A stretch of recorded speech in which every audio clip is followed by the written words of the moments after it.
कल के लेक्चर में अपना कहाँ तक हुआ था, तो भाग एक में जो संवैधानिक ढांचा है, सातवां मूल अधिकार जो हमारा चल रहा है, उसमें हमने अपना अच्छा खासा टॉपिक कवर कर लिया था। लगभग हमने सभी मौलिक अधिकारों को अपने देख लिया था, मौलिक अधिकारों को ऊपर ऊपर से देख लिया था। हमारे अगर देखा जाए तो मुख्य रूप से जो 6 मौलिक अधिकार हैं, उनके 6 के 6 मौलिक अधिकारों के बारे में हमने जान लिया था। तो आज जो हमारा टॉपिक चलेगा वो कौन सा है, वह है कौन सा, समानता का अधिकार। समानता मैंने बताई थी कि किस आधार पे आपको समानता का अधिकार है, समझे। यहाँ पर देखिए पहला पॉइंट, समता का जो अधिकार है, यह 14 अनुच्छेद 14 से लेकर 18 तक, इसको आज हमको बहुत ज़्यादा डिटेल में पढ़ना है कि कौन कौन से संशोधन के तहत कैसे कैसे बदलाव हुए हैं इसमें। आप देखोगे कि जब से यह कानून बना है तब से लेकर आज तक इसमें कैसे कैसे संशोधन हुए हैं, क्या न्यायपालिका ने फैसला लिया, क्या संसद ने फैसला लिया, कैसे संशोधन हुए, किन संशोधनों को खारिज किया गया, वो सारी बातें आज के इस लेक्चर में होने वाली हैं। तैयार रहो, बहुत आज का भी बहुत इंपॉर्टेंट लेक्चर होने वाला है ये। चलो एक सेकंड बस, जरा मैं ओपन कर लूँ वो। यहाँ पर राज्य का मैंने राज्य के बारे में बता दिया था कि राज्य क्या कैसे हैं। मूल अधिकारों से असंगत विधियां, ऐसी कौन सी विधियां थी जो मूल अधिकारों को, मैंने बताया था जो भी मूल अधिकारों से असंगत विधियां रहेंगी उन सबको खारिज कर दिया जाएगा न्यायपालिका के द्वारा। इसके अलावा मूल अधिकार एक नज़र में हमने देख लिया था, जितने भी मौलिक अधिकार थे, समता का अधिकार, फिर हो स्वतंत्रता का अधिकार हो, शोषण के विरुद्ध अधिकार, धर्म की स्वतंत्रता का अधिकार, संस्कृति और शिक्षा संबंधी अधिकार, और यहाँ पर सांवैधानिक उपचारों का अधिकार, ये सभी कुछ को हम लोग ने खत्म कर लिया था। विदेशियों के मूल अधिकार भी हमने देखा था कि ऐसे कौन से अधिकार हैं जो केवल नागरिकों को मिले हैं, ऐसे कौन से अधिकार हैं जो नागरिक और विदेशी दोनों को प्राप्त हैं, इनके बारे में भी हम लोग ने देख लिया था। और आज जो हमारा टॉपिक चलने वाला है वो है समानता का अधिकार। सबसे पहले एक बार बता दो, आपको स्क्रीन दिख रही है क्लियर, बोलो जल्दी से।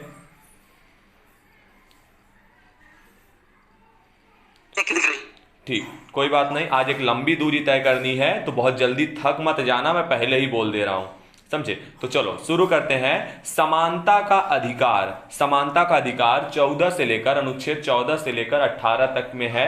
अनुच्छेद 14 से लेकर 18 तक हमें समानता का अधिकार इससे संबंधित है। आगे देखेंगे तो सबसे पहला पॉइंट बोला है, विधि के समक्ष समता और विधियों का समान संरक्षण।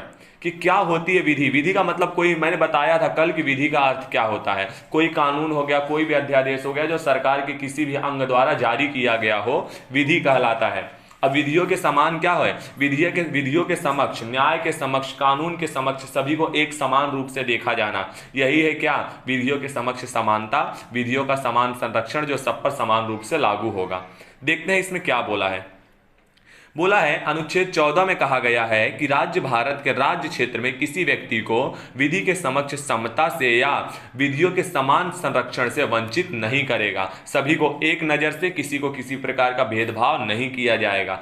प्रत्येक व्यक्ति चाहे वह नागरिक हो या विदेशी हो, सब पर यह अधिकार लागू होता है। ध्यान रखिए, विधि के समक्ष समता का अधिकार यह सब पर लागू होता है, चाहे वो भारत का नागरिक हो, चाहे वह किसका, विदेशी नागरिक हो। इंपॉर्टेंट पॉइंट अंडरलाइन कर लेना या फिर अपने नोट्स में लिख लेना, सबसे महत्वपूर्ण पॉइंट पेपर में आ जाएगा। निम्न में से कौन सी विधियां हैं जो नागरिक और विदेशी दोनों पर लागू नहीं होती हैं, तो ये वाली जो विधि है ये दोनों पर लागू होती है, विधि के समक्ष समता।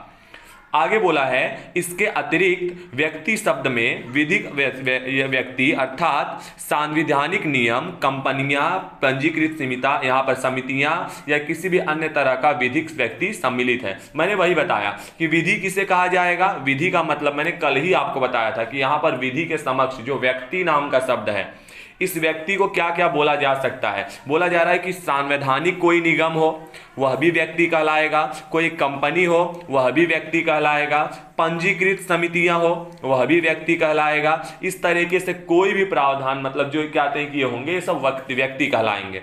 मैंने कल आपको क्या बताया, कल आपको राज्य की परिभाषा बताई थी, कल आपको विधि की परिभाषा बताया था, आज हम लोग ने व्यक्ति की परिभाषा को देखा कि संविधान में जो व्यक्ति नाम का शब्द है वो किसके लिए है। तो बोला जा रहा है कि वह किसी व्यक्ति के लिए भी है या फिर किसी संवैधानिक निगम के लिए भी है, इसके अलावा किसी कंपनी के लिए भी है, इसके अलावा पंजीकृत कोई भी समिति हो उसके लिए भी है। इन सभी के लिए व्यक्ति नाम का शब्द उपयोग किया गया है, याद रख लेना, इंपॉर्टेंट है, समझे। तो यहाँ व्यक्ति का मतलब कोई आदमी ही नहीं, इतनी सारी चीजें होती हैं, जरा याद रख लेना, आमतौर पर पूछा जाता है।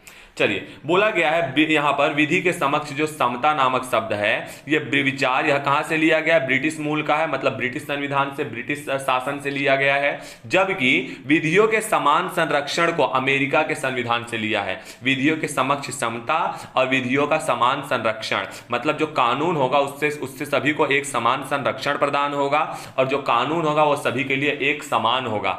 एक समानता के यहां पर देखोगे तो विधि के समक्ष समता ब्रिटिश मूल का है, जबकि विधियों के समक्ष संरक्षण जो है वो अमेरिका संविधान से लिया गया है। आमतौर पे यह समझ में आना रहना चाहिए, ऐसे क्वेश्चन नहीं आएंगे लेकिन समझ में आना चाहिए आपको। अब देखिए, दो संदर्भ दिए हैं, देखते हैं इनमें से नकारात्मक संदर्भ कौन सा है, इसमें से सकारात्मक संदर्भ कौन सा है। तो पहला संदर्भ क्या बोलता है, जरा देखिए। किसी व्यक्ति के पक्ष में विशिष्ट विशेषाधिकारों की अनुपस्थिति। इसका मतलब यह है कि आप किसी विशेष व्यक्ति के लिए, किसी विशेष जाति के लिए, किसी विशेष धर्म के लिए कोई विशेष अधिकार नहीं बना सकते हो, इसकी अनुपस्थिति होगी, ऐसे अधिकारों को नहीं माना जाएगा। ये बिल्कुल गलत है भाई। क्या होना चाहिए, आपको अच्छे तरीके से पता है कि समाज में बहुत सारे ऐसे वर्ग हैं जो क्या है, पिछड़े वर्ग हैं, जिनको क्या मुख्य धारा में लाना बहुत ज्यादा जरूरी है, ये आपको भी पता है, समझे। बहुत सारे ऐसे पिछड़े वर्ग हैं जो जिनका विकास, जिनका चहुमुखी विकास बहुत ज्यादा जरूरी है, और इसके लिए उन्हें विशेषाधिकारों की जरूरत पड़ेगी ही। तो यह एक तरीके से नकारात्मक संदर्भ है। आगे बोला गया है साधारण विधि या साधारण विधि न्यायालय के तहत सभी व्यक्तियों के लिए साथ समान व्यवहार किया जाएगा, चाहे वो उच्च जाति का हो, चाहे निम्न जाति का हो, चाहे किसी भी धर्म का हो, सभी के साथ समान व्यवहार किया जाएगा। आगे बोला जा रहा है कोई व्यक्ति अमीर हो, गरीब हो, ऊंचा नीचा, अधिकारी या गैर अधिकारी कोई भी हो, उसके साथ एक समान व्यवहार किया जाएगा। यह क्या है, यह एक पहले संदर्भ की बात है। अब दूसरा संदर्भ क्या कहता है, ध्यान से सुनिए। विधियों द्वारा प्रदत्त विशेषाधिकारों और अध्यारोपित दायित्व दोनों में समान परिस्थिति में अंतर्वहित व्यवहार क्षमता, कि भाई जो भी विधियों के द्वारा, मतलब कानून के द्वारा जो भी विशेषाधिकार दिए जाएंगे, जो भी दायित्व दिए जाएंगे, वो सभी पर, मतलब हर एक स्थितियों में सभी पर समान रूप से लागू होंगे। कोई उसको विशेष रूप से, मतलब किसी व्यक्ति विशेष के लिए उसका निर्माण नहीं किया जाएगा। आगे बोला है समान विधि के अंतर्गत सभी व्यक्तियों के लिए समान नियम है और बिना भेदभाव के समान के साथ यहाँ पर समान व्यवहार होना चाहिए। सम्मान के साथ में समान व्यवहार होना चाहिए। तो इस तरीके से क्या बोला गया, मैंने आपको बताया कि इस तरीके से पहला नकारात्मक संदर्भ है, जबकि दूसरा सकारात्मक संदर्भ है। हालांकि दोनों का उद्देश्य विधि, अवसर और न्याय की समानता है। मैंने बताया कि पहले संदर्भ में जो बात लिखी वह यह बताता है कि भाई किसी के लिए विशेषाधिकार का निर्माण नहीं किया जा सकता, किसी व्यक्ति विशेष के लिए एक विशेष कानून या अधिकार का निर्माण नहीं किया जा सकता। जो भी कानून बनेंगे सब पर समान रूप से लागू होंगे। समझे मेरी बात? चलो, वही बातें हैं, लेकिन आप थोड़ा इसको ध्यान दीजिए। आप क्या है, अपने प्रश्नों का देखिए, ध्यान से सुनिए, अपने आंसर का दायरा थोड़ा बढ़ाने की कोशिश कीजिए। मुझे पता है आपको ये सारी चीजें पता है, लेकिन अपने आंसर को, इनमें से ही कुछ ऐसी बातें हैं जो देख लेना कि अभी मैं आपको जब ये सब सॉल्व कराना चालू करूंगा पेपर, तो देखना कि भैया इतना बारीक क्वेश्चन पूछा रहता है ना कि भैया किस लाइन से कौन से प्रश्न को उतार दे, क्या भरोसा। फिर भी मैं आपको जो भी जरूरी क्वेश्चन लगते हैं उनको बता देता हूं कि आप इसे नोट डाउन कर लीजिए, ये इंपॉर्टेंट है। चलिए, बोला गया है उच्चतम न्यायालय ने, मैंने बताया कि भाई आपको कुछ भी दिक्कत है तो आप उच्चतम न्यायालय में पहुंच सकते हो। तो उच्चतम न्यायालय ने यह व्यवस्था दी है कि जहां समान एवं असमान के बीच अलग अलग व्यवहार होता हो, अनुच्छेद 14 लागू नहीं होता। मतलब अनुच्छेद 14 वहां पर होगा ही नहीं, समानता का अधिकार मिलेगा ही नहीं, और समानता का अधिकार अगर नहीं मिलेगा तो सीधी सी बात है वह कानून जो बनाया गया रहेगी, वो विधि जो बनाई गई होगी, उसको निरस्त कर दिया जाएगा, समाप्त कर दिया जाएगा। बोला है यद्यपि अनुच्छेद 14 श्रेणी विधान को अस्वीकृति करता है, मैंने बताया 14 श्रेणी ऐसे बनाए गए सभी विधान को, कानूनों को खत्म करता है, अस्वीकृति देता है। फिर क्या बोला है, यह विधि द्वारा व्यक्तियों, वस्तुओं और लेन देन के तर्क संगत वर्गीकरण को स्वीकृति करता है, लेकिन साफ साफ कह दिया है कि हाँ ठीक है, आप कानून के तहत क्या कर सकते हैं, किसी व्यक्ति के, किसी वस्तु को, इसके अलावा लेन देन के जो भी मतलब मामले हैं उसको सुलझा लीजिए, लेकिन यह जो वर्गीकरण होगा, तर्क संगत वर्गीकरण होगा, आप समझने लायक कि हाँ चलो ये हमारा भाईचारा है, हम इसको समझ लेंगे, कोई दिक्कत नहीं है। वह विवेक शून्य नहीं होना चाहिए, बनावटी नहीं होना चाहिए। समझे। आगे, बल्कि विवेकपूर्ण मतलब बुद्धिमता से सशक्त और पृथक होना चाहिए, उन सभी मामलों से अलग होना चाहिए। इसको बहुत ज्यादा महत्व देने की जरूरत नहीं है, आपको बस इतना समझना है कि विधि के समक्ष सबको एक समान रखा गया है। अब विधि का शासन देखते हैं, क्या है विधि का शासन। बोला जा रहा है विधि का शासन मतलब विधि के समक्ष समता, समझे, कि विधि के समक्ष कैसे सभी को एक समान रखा जाएगा, विधियां यहां पर प्रमुख कैसे होंगी। बोला जा रहा है ब्रिटिश न्यायवादी एवी डायसी का मानना है कि विधि के समक्ष समता का विचार विधि का शासन के सिद्धांत का मूल तत्व है, और इस संबंध में उन्होंने निम्नलिखित धारणाओं को बताया है। कौन कौन सी अवधारणाएं हैं जरा देखते हैं। पहला क्या है, इच्छाधीन। इच्छाधीन मतलब ऐसा नहीं कि इच्छाधीन मतलब आपकी कुछ इच्छा है और उस इच्छा को क्या कर सकते हो, आप अपनी इच्छा को जाहिर कर सकते हो, या फिर आपके पास अगर वो है मतलब आपके पास वो है शक्ति है तो आप उस इच्छा की पूर्ति कर सकते हो। इच्छाधीन समाज का क्या तात्पर्य है, समझो, ऐसा कौन सा समाज होगा जिसकी कोई इच्छा ही ना हो, सबकी अपनी अपनी इच्छा है, और यही है स्वतंत्रता। स्वतंत्रता क्या कहती है कि आप सबकी जो भी इच्छा है आप आपको क्या कर सकते हो, एक सीमित दायरे में अपनी इच्छा की पूर्ति करवा सकते हो या कर सकते हो। तो यहां वही बोला जा रहा है, इच्छाधीन शक्तियों की अनुपस्थिति, कि ऐसी कोई शक्तियां नहीं रखी जाएंगी जो किसी व्यक्ति की इच्छा को ही छीन ले, कि आपकी कोई इच्छा नहीं होगी, जो हम चाहेंगे वही आप करोगे। अर्थात किसी भी व्यक्ति को विधि के उल्लंघन के सिवाय दंडित नहीं किया जा सकता, तब तक उसको दंड नहीं दिया जा सकता जब तक उसने कानून का यानी विधि का उल्लंघन नहीं किया है। बहुत ज्यादा इंपॉर्टेंट पॉइंट है। अगला पॉइंट, विधि के समक्ष समता अत्यावश्यक है, कि कानून के समक्ष सभी को एक समान रखा जाएगा, चाहे पैसे वाला हो चाहे निम्न जाति का हो। कोई भी व्यक्ति, वही बोला गया है कि कोई भी व्यक्ति चाहे वो अमीर हो चाहे गरीब हो, चाहे ऊंचा नीचा अधिकारी हो चाहे गैर अधिकारी हो, मतलब एक आम जनता हो, कानून के ऊपर नहीं है। मैंने बताया सबसे ऊपर कौन, सबसे ऊपर विधि है। विधि मतलब अपना संविधान है, सब उसके नीचे हैं, चाहे प्रधानमंत्री हो चाहे राष्ट्रपति हो, कोई भी हो, सब क्या है, संविधान के नीचे हैं।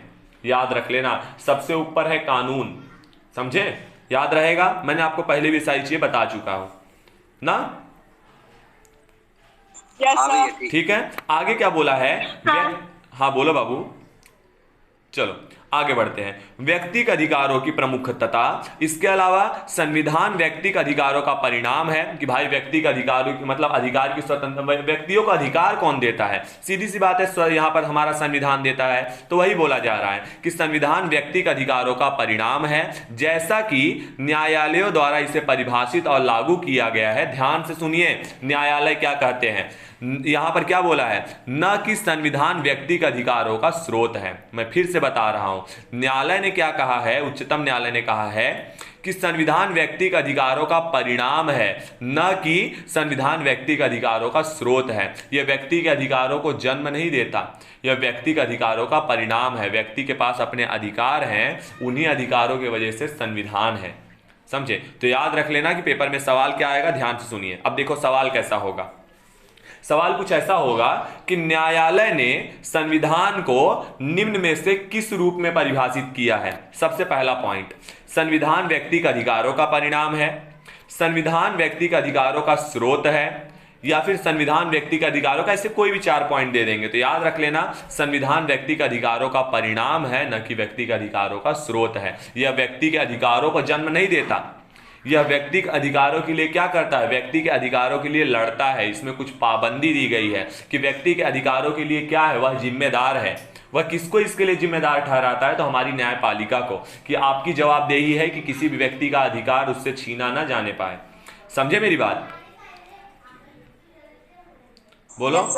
ठीक, अब आगे बढ़ते हैं। पहले एवं दूसरे कारक ही भारतीय व्यवस्था में लागू हो सके हैं, तीसरा कारक लागू नहीं हो पाया। भारतीय व्यवस्था में संविधान ही क्या बोला गया है, भारत में व्यक्ति के अधिकारों का स्रोत है। अब अगर भारतीय व्यवस्था में देखा जाए तो बोला जा रहा है कि संविधान ही है जो व्यक्ति के अधिकारों का स्रोत है, और ये जो तीसरा वाला पॉइंट है उससे आगे चलकर खारिज कर दिया गया। आगे बढ़ेंगे तो अब देखिए सर्वोच्च न्यायालय क्या कहता है, ध्यान से सुनिए। सर्वोच्च न्यायालय का मानना है कि अनुच्छेद 14 के अंतर्गत उल्लिखित विधि, ध्यान से सुनिए, अनुच्छेद 14 जिसमें विधि के समक्ष समानता बोला गया है, तो उसके अंतर्गत उल्लिखित विधि का शासन ही संविधान का मूलभूत तत्व है। मतलब जो बोला गया है, जो कानून बनाया गया है, उसी के आधार पर आपको शासन करना है। आगे क्या बोला है, इसलिए यहां पर इसे किसी तरह से भी या यहां तक कि संशोधन से भी इसे समाप्त नहीं किया जा सकता। साफ साफ बोल दिया गया है कि इसमें जो भी अनुच्छेद 14 के तरह जो भी कानून बनाया गया है वह क्या है, संविधान का मूलभूत तत्व है। और साफ साफ आपको पता है कि न्यायपालिका ने मूलभूत तत्वों को लेकर बोल दिया है कि आप कुछ भी कीजिए, अगर मूलभूत तत्वों को छेड़ने की कोशिश करोगे तो आपके द्वारा बनाया गया कानून या फिर नियम, विधि, संशोधन सब समाप्त हो जाएगा। तो यहां पर उसने यही बोला है कि अनुच्छेद 14 जो है यह मूलभूत तत्वों में आता है और इसके साथ आप छेड़खानी नहीं कर सकते। समझे मेरी बात? बोलो। हाँ भैया ठीक है। अब यहीं से, अब देखो अगला पॉइंट, यहीं से जन्म लेते हैं बहुत सारे विवाद और मामले, समता के अपवाद। कि समता तो है लेकिन किस कारणों पर समता है? समता ठीक है, हमें समानता मिली है, लेकिन आपको तो पता है कि पूर्ण रूप से नहीं, इसमें भी कुछ दायरे हैं, कुछ अधिकार है, कुछ लोगों को विशेष अधिकार प्राप्त हैं, जो हमारे भारत में आरक्षण है। ये सब क्या है? ये सब विशेषाधिकार है। कुछ निम्न जातियों को आगे बढ़ने के लिए, उनका भी विकास होने के लिए बहुत सारी चीजों का अपवाद है। जरा देखते हैं क्या कैसे है। बोला गया है कि विधि के समक्ष समता का नियम पूर्ण नहीं है तथा इसके लिए कई संवैधानिक निषेध और अन्य अपवाद भी हैं। इनका वर्णन निम्न प्रकार से है। देखिए क्या बोला गया है। बोला गया है भारत के राष्ट्रपति एवं राज्यपाल को नीचे की कुछ शक्तियां प्राप्त है और यह शक्तियां अनुच्छेद 361 के अंतर्गत दी हुई हैं। आपको मैंने बताया है अनुच्छेद 361, फिर से देख लेना, ठीक है। बोला गया है राष्ट्रपति, देखिए ध्यान से सुनिए, सबसे पहला पॉइंट, राष्ट्रपति या राज्यपाल, ये दोनों के बारे में बोला जा रहा है कि राष्ट्रपति या राज्यपाल अपने कार्यकाल में किए गए किसी कार्य को, बहुत इंपॉर्टेंट है, कार्यकाल में किए गए किसी भी कार्य के लिए, क्या मतलब कार्य किए हो या फिर कोई निर्णय लिए होंगे, जो भी फैसले लिए होंगे, तो यहां पर लिए गए निर्णय के प्रति देश के किसी भी न्यायालय में जवाबदेह नहीं होंगे। इसका मतलब यह है कि राष्ट्रपति जब उनका कार्यकाल चल रहा था तो उन्होंने क्या किया कि भाई चलो एक मामला अटका जिसपे उन्होंने कोई फैसला ले लिया। अब जब उनका कार्यकाल खत्म हो गया और वो राष्ट्रपति पद से हटा दिए गए, तो याद रख लेना कि कोई भी न्यायालय उनको ये जिम्मेदार नहीं ठहरा सकता कि आपका निर्णय गलत था, इसके तहत आपको यह दंड दिया जाएगा, इसके तहत आप पर यह कानून लागू किया जाएगा। ऐसी कोई बात के लिए वो जवाबदेह नहीं होंगे। उन्होंने जो फैसला ले लिया सो ले लिया। यहां पर पहला पॉइंट यही बोला है कि राष्ट्रपति या राज्यपाल अपने कार्यकाल में किए गए किसी भी कार्य या फिर लिए गए किसी भी निर्णय के प्रति देश के किसी भी न्यायालय में जवाबदेह नहीं होंगे। बहुत ज्यादा इंपॉर्टेंट पॉइंट है, समझे मेरी बात? याद रहेगा? चलो, याद भी रहना चाहिए, इंपॉर्टेंट है। आगे बोला है राष्ट्रपति या राज्यपाल के विरुद्ध, दूसरा पॉइंट ध्यान से सुनिए, राष्ट्रपति जो मैंने बताया, राष्ट्रपति और राज्यपाल के विरुद्ध उसकी पदावधि के दौरान, मतलब जब उसका पद खत्म हो गया, जब उसका पद समाप्त हो गया, पदावधि के दौरान किसी न्यायालय में किसी भी प्रकार की दांडिक कार्यवाही प्रारंभ या चालू नहीं रखी जाएगी। याद रख लेना, किसी भी प्रकार का उन्हें दंड नहीं दिया जाएगा, दंड के प्रकार की किसी भी प्रकार की कार्यवाही लागू या चालू नहीं की जाएगी राष्ट्रपति और राज्यपाल के खिलाफ। लेकिन किस काम के खिलाफ? विधि के, कि भाई आपने जो भी निर्णय लिया है, जो भी कार्य किया है, इसके प्रति आपको दंड दिया जाएगा, ऐसा कोई भी कार्यवाही लागू नहीं की जाएगी। ये दूसरा पॉइंट है। तीसरा पॉइंट ध्यान से सुनिए, राष्ट्रपति या राज्यपाल की पदावधि के दौरान उसकी गिरफ्तारी या कारावास के लिए किसी न्यायालय से कोई प्रक्रिया प्रारंभ नहीं की जाएगी। लेकिन एक बात बाद में बोला गया कि हां, अगर यह प्रक्रिया प्रारंभ की जाएगी तो 2 महीने पहले राष्ट्रपति या राज्यपाल को सूचना देनी पड़ेगी उसकी। समझे मेरी बात? हाँ भाई, ठीक है, तो ये इंपॉर्टेंट रख लेना। 2 महीना यहां पर, जब भी आपको बता दूं महीने से जुड़े कोई मामले आ जाए तो जरा उसको अंडरलाइन या नोटबुक में अपने नोट डाउन कर लिया करो, इंपॉर्टेंट है। आगे देखेंगे तो राष्ट्रपति या राज्यपाल पर अनेक कार्यकाल के दौरान व्यक्तिगत सामर्थ्य से किए गए किसी भी कार्य के लिए किसी भी न्यायालय में दीवानी का मुकदमा नहीं चलाया जा सकता। मैंने बताया, हाँ, यदि इस प्रकार का कोई मुकदमा चलाया जाता है तो उसकी सूचना उसे देने के 2 माह बाद ही ऐसा किया जा सकता। मैंने अब भी आपको बताया, समझे मेरी बात? हाँ भैया क्लियर। ठीक, अब आगे बढ़ते हैं।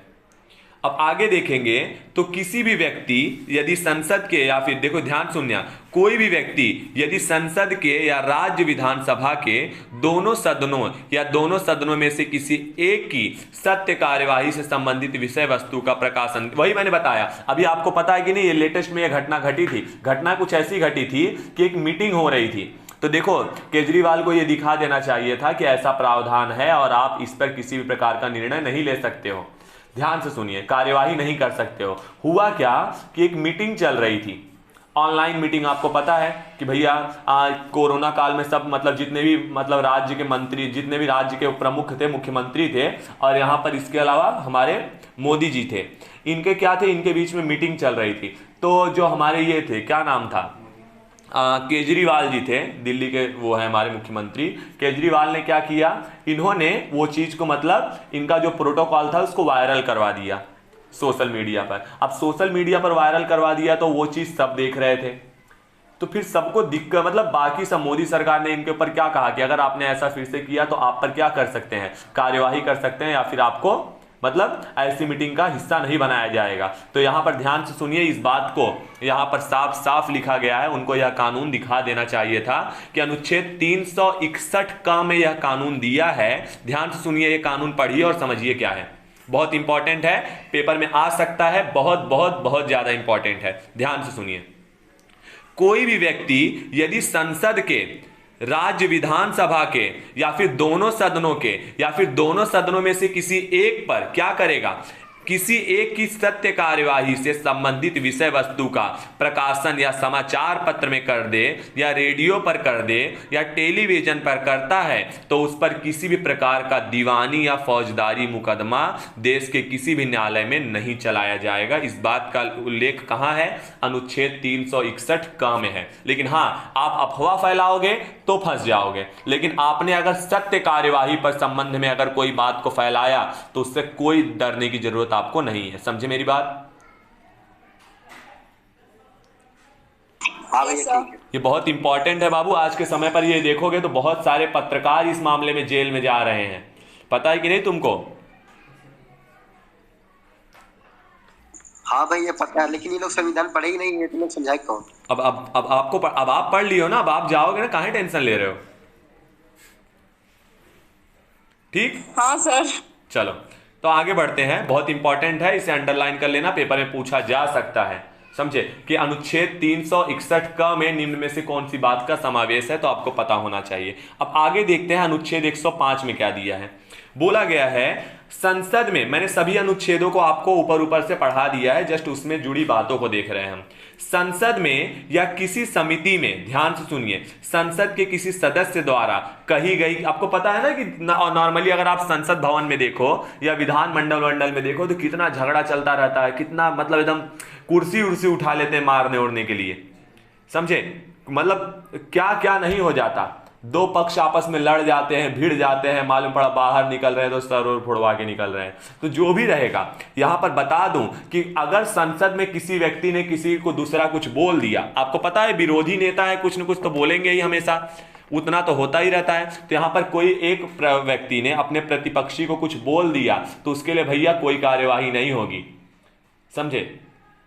तो यहां पर आप संसद भवन में, लेकिन संसद भवन में आपने ऐसा किया तो फिर जान लेना कि मानहानि का मुकदमा दायर हो जाएगा और आप दूसरे दिन जेल में मिलोगे।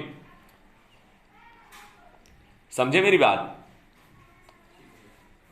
हाँ सर। ठीक है, तो यहां पर वही बोला है, संसद में या, देखिए ध्यान सुनिए, संसद में या उसकी किसी समिति में संसद के किसी सदस्य द्वारा कही गई किसी बात या दिए गए किसी मत के संबंध में उसके विरुद्ध किसी भी न्यायालय में कोई कार्यवाही नहीं की जाएगी। अनुच्छेद 105 में साफ साफ लिखा गया है। तभी यही रीजन है, देखो मोदी जी पे संसद में कितने सवाल उठाए जाते हैं। आप इनमें से एक बात बोल दो, देखो दूसरे दिन जेल में ना मिले तो बोलना। समझे? हाँ, अरे बोलो। Yes sir. चलो, अरे वाह, बहुत अच्छा, चलो आगे बढ़ते हैं। फिर बोला गया है राज्य के विधानमंडल में, देखो वो संसद के लिए था, वही चीज अब विधानमंडल के लिए मतलब राज्य के लिए बोला गया, वही बात बोली गई है, वही चीज बोला है। राज्य के विधानमंडल में या उसकी किसी समिति में विधानमंडल के किसी सदस्य द्वारा कही गई किसी बात को या दिए गए किसी मत के संबंध में विरुद्ध में न्यायालय में कोई भी कार्यवाही नहीं की जाएगी। इस चीज को अनुच्छेद नंबर 194 में है, याद रख लेना। 105 में संसद से संबंधित है, 194 में राज्य से संबंधित है, आमतौर पर पूछे जाते हैं तो थोड़ा याद कर लीजिए। देखिए आगे क्या बोला गया है। अनुच्छेद 31 ग मैंने पढ़ाया था, अनुच्छेद 31 ग समझे, जो संपत्ति का अधिकार था उसी का था। अनुच्छेद 31 का भी बताया हूं, ख भी बताया हूं और ग भी बताया हूं। तो यहां पर बोला क्या गया है कि अनुच्छेद 31 ग जो है वो अनुच्छेद 14 का एक अपवाद है। देखिए कैसे बोला गया है, इसके अनुसार किसी राज्य विधानमंडल द्वारा नीति निर्देशक तत्वों के क्रियान्वयन के यहां पर संबंध में यदि कोई नियम बनाया जाता है जिसमें अनुच्छेद 39 की उपधारा ख या उपधारा ग का समावेश है तो उससे आधार पर चुनौती नहीं दी जा सकती है, वे अनुच्छेद 14 का उल्लंघन करते हैं। समझे, भले ही बोला जा रहा है कि वो अनुच्छेद 14 का उल्लंघन करते हैं, उसे चुनौती नहीं दी जा सकती। इस बात को अनुच्छेद 39 की उपधारा ख या ग में साफ साफ कहा गया है। आगे क्या बोला है इस बारे में सर्वोच्च न्यायालय ने, देखिए क्या कहा है इस बारे में। सर्वोच्च न्यायालय का कहना है कि जहां अनुच्छेद 31 ग आता है, बहुत इंपॉर्टेंट है, ध्यान से सुनिए, जहां अनुच्छेद 31 ग आता है वहां से अनुच्छेद 14 चला जाता है। अंडरलाइन कर लेना, मोस्ट इंपॉर्टेंट पॉइंट है, अपने बुक में नोट डाउन कर लेना, पक्का पूछा जाने लायक क्वेश्चन है कि जहां 31 ग, सवाल ये उठेगा कि 31 ग प्रभावित है कि अनुच्छेद 14 प्रभावित है, तो आपको क्या लगेगा कि अनुच्छेद 14 तो मूल अधिकार है भैया, ये सीधी सी बात है, यह प्रभावी होगा, मूल अधिकार तो सभी कानूनों पर प्रभावी है। लेकिन यहां पर ध्यान रख लेना कि अनुच्छेद 31 ग जो है वह अनुच्छेद 14 से अधिक प्रभावी है। साफ साफ सर्वोच्च न्यायालय ने कह दिया है कि जहां पर अनुच्छेद 31 ग आएगा वहां से अनुच्छेद 14 चला जाएगा। क्लियर रहेगा, याद रहेगा कि नहीं, बोलो जल्दी से। हाँ भैया क्लियर है, याद रहेगा, एकदम नोट डाउन कर लेना। सवाल यहां से जिस दिन फंसा उस दिन बहुत ज्यादा दिक्कत भी होगी, ये बता दे रहा हूं, ध्यान सुनिए। आगे बढ़ते हैं। विदेशी संप्रभु राज, यहां पर ध्यान सुनिए क्या बोला है, विदेशी संप्रभु शासक या फिर राजदूत। राजदूत मतलब जो पहले के जमाने में दूसरे राजा का पैगाम लेकर आते थे। इसके अलावा कूटनीतिक व्यक्ति दीवानी एवं फौजदारी मुकदमे से मुक्त होंगे, साफ साफ बोल दिया गया है। आगे क्या बोला गया है, संयुक्त राष्ट्र संघ एवं इसकी एजेंसी को भी क्या किया जाएगा, कूटनीतिक मुक्त, यहां पर एजेंसियों को भी कूटनीतिक से मुक्त किया जाएगा। कूटनीतिक मतलब राजनीति से मुक्त रखा जाएगा, समझे। आगे देखेंगे दूसरा पॉइंट, पहला पॉइंट हमारा हो गया, विधि के समक्ष समानता हो गया। अब दूसरा पॉइंट है कुछ आधारों पर विभेद का प्रतिषेध। बहुत इंपॉर्टेंट है कि कुछ ऐसे आधार हैं जिस पर विभेद किया जाएगा, जिस पे क्या भेदभाव किया जाएगा। कौन कौन से मतलब आधार हैं वो तो तुम्हें पता है, मैंने कल ही बताया कि बेचारों ने एक गलती कर दिया, उन्होंने लिखा तो कि धर्म, मूल, वंश, जाति, इन सभी के आधार पर भेदभाव नहीं किया जाएगा, लेकिन उन्होंने एक चीज किया कि आगे लिख दिया केवल, समझे। और ये देखो यहां पर क्या बन गया, आपको मतलब अभी ये पढ़ोगे तो थोड़ा हंसी जैसा भी है। देखिए क्या बोला गया है, यही बात है कि संविधान में, मैंने कल ही आपको बताया कि अगर आप कोई ऐसा अपराध कर दो जो संविधान में है ही नहीं, जिसके बारे में प्रावधान, तो आप अपराधी नहीं हो, समझे। तो यहां पर देखिए जरा, अनुच्छेद 15 में यह व्यवस्था दी गई है कि राज्य किसी नागरिक के प्रति केवल, देखो यहां पर लिखा है ना, प्रति केवल धर्म, मूल वंश, जाति, लिंग या जन्म स्थान को लेकर विभेद नहीं करेगा।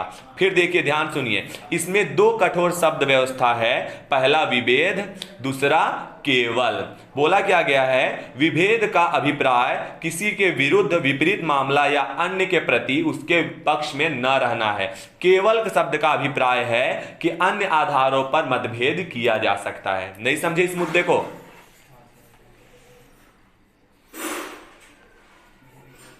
बोलो।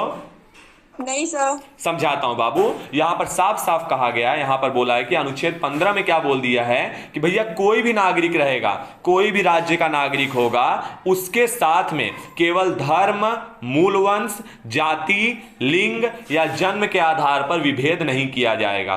तो जो केवल नाम का वर्ड आया, उन्होंने क्या बोला कि ठीक है, हम धर्म, मूलवंश, जाति, लिंग और जन्म के स्थान पर आधार पर विभेद नहीं करेंगे, लेकिन और कोई मामला रहेगा तो उस पर भेदभाव करेंगे। नहीं समझे मेरी बात? नहीं सर। अभी भी नहीं समझी? चलो फिर से सुनो, ध्यान से सुनना, अब की बार जरा ध्यान देना, कोई बात नहीं। देखो, अनुच्छेद 15 में साफ साफ लिखा गया है कि राज्य का कोई भी नागरिक रहे। आपको पीडीएफ क्लियरली दिख रहा है? Yes sir. चलो तो देखना, मेरा कर्सर कहाँ है। मैंने बोला कि राज्य का कोई भी नागरिक हो, उसके प्रति केवल धर्म, मूलवंश, जाति, लिंग या फिर जन्म के स्थान के आधार पर विभेद नहीं किया जाएगा, लेकिन बाकी कोई भी आधार रहेगा उस पर विभेद किया जाएगा। नहीं समझे इस बात का मतलब? ये समझ गए। खुशी का समझना जरूरी है, समझ में उसको नहीं आ रहा है, बोलो। यस सर, समझ गए।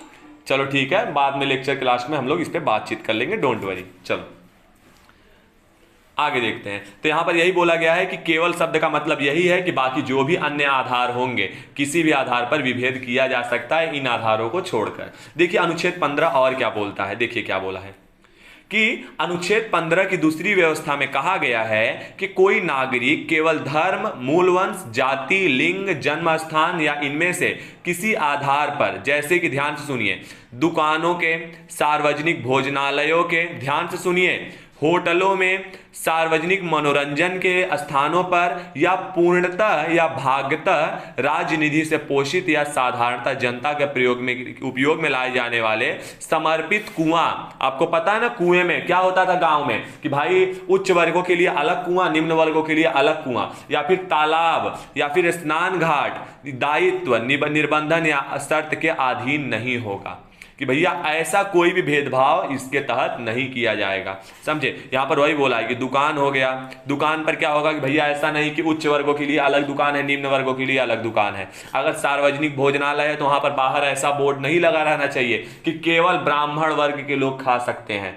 इसके अलावा होटल हो गया, सार्वजनिक मनोरंजन का स्थान हो गया, सार्वजनिक मनोरंजन जैसे सिनेमा उनेमा घर हो गए, समझे? तो इन स्थानों पर, या फिर जैसे समर्पित कुआं, ऐसा कुआं जो सभी जनता को समर्पित है, समझे? या फिर कोई तालाब, स्नान घाट हो गया, इन सभी में क्या बोला जा रहा है, सभी को एक समान समता होगी। समझे मेरी बात?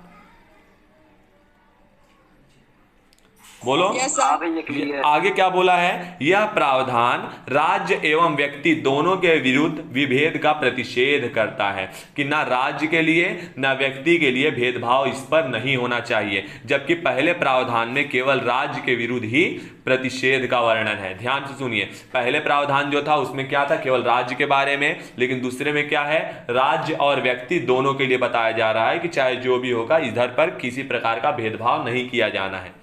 अब देखिए आगे क्या बोला जा रहा है, विभेद से जुड़ी बातें। मैंने बताया कि समानता का अधिकार है, लेकिन भैया कुछ पिछड़े जाति के लोग हैं, जबकि कुछ महिलाएं हैं, कुछ ऐसी भी महिलाएं हैं जिनके लिए कुछ विशेष छूट है। आपको पता है महिलाओं के लिए विशेष आरक्षण होता है, समझे? महिलाओं के लिए कुछ विशेष चीजें होती हैं। जैसे आपको पता है, आप किसी भी आज के टाइम पे जाओगे कि मान लो एक नॉर्मल सा एक कोचिंग क्लास में ही चले जाओ, उसमें अगर देखोगे बाहर बोर्डों पर क्या लिखा रहता है कि महिलाओं के लिए विशेष छूट, समझे? या फिर लड़कियों के लिए विशेष छूट, आमतौर पर ऐसी सारी चीजें होती हैं, समझे? तो यहां पर देखते हैं जरा क्या है, विभेद से प्रतिषेध के इस सामान्य नियम के लिए 3 अपवाद दिए गए हैं। तीनों अपवाद को ध्यान से सुनो। आपको पता है कि आज के टाइम पर अगर आपका कोई एग्जाम भी होता है तो उसमें जो अल्पसंख्यक वर्ग हैं, जो आरक्षित वर्ग हैं, उनके लिए कुछ विशेष सीटें रखी होती हैं। तो यही है उसके अपवाद। आप इसको लेकर क्या न्यायालय में ये नहीं जा सकते कि भैया समानता का अधिकार हमें भी दिलवाओ। समझे मेरी बात? हाँ भैया ठीक है। चलो, तो देखो पहला पॉइंट क्या है, राज्य को इस बात की अनुमति होती है कि वह बच्चों, महिलाओं, इन सभी के लिए विशेष व्यवस्था करे। उदाहरण के लिए स्थानीय निकायों में महिलाओं के लिए आरक्षण की व्यवस्था एवं बच्चों के लिए निःशुल्क शिक्षा की व्यवस्था शामिल है। समझे? तो अब छोटे बच्चों को पढ़ाना चालू कर दिए तो बाकी सब बोलना चालू कर दिए भैया हमारी भी डिग्री कंप्लीट करवाओ। ऐसा बिल्कुल नहीं है। समझे? तो यहां पर राज्य को व्यवस्था है कि वो राज्य को यह शक्ति होती है कि वह क्या कर सकती है, अपने हिसाब से समझकर कुछ लोगों को विशेष अधिकारों में रख सकती है। आगे देखेंगे तो राज्य को यह भी अनुमति होती है कि वह सामाजिक और शैक्षणिक रूप से पिछड़े वर्गों, अनुसूचित जातियां एवं अनुसूचित जनजातियों के विकास के लिए कोई विशेष उपबंध करे। उदाहरण के लिए तो आपको तो पता है कि विधानमंडल में सीटों का आरक्षण या फिर सार्वजनिक शैक्षणिक संस्थानों में शुल्क से छूट शामिल किए गए हैं। आपको पता है कि आमतौर पर अगर आप बहुत सारे ऐसे एग्जाम्स आते हैं जिसमें आप देखोगे कि ओबीसी, एससी, एसटी या ओपन, जनरल, इन सब के लिए अलग अलग प्रावधान होते हैं। तो जो एससी एसटी वाले होते हैं उनके लिए शुल्क नहीं होता है, 0 रुपीज पे वो फॉर्म अप्लाई कर सकते हैं। पता है कि नहीं तुम्हें? बोलो।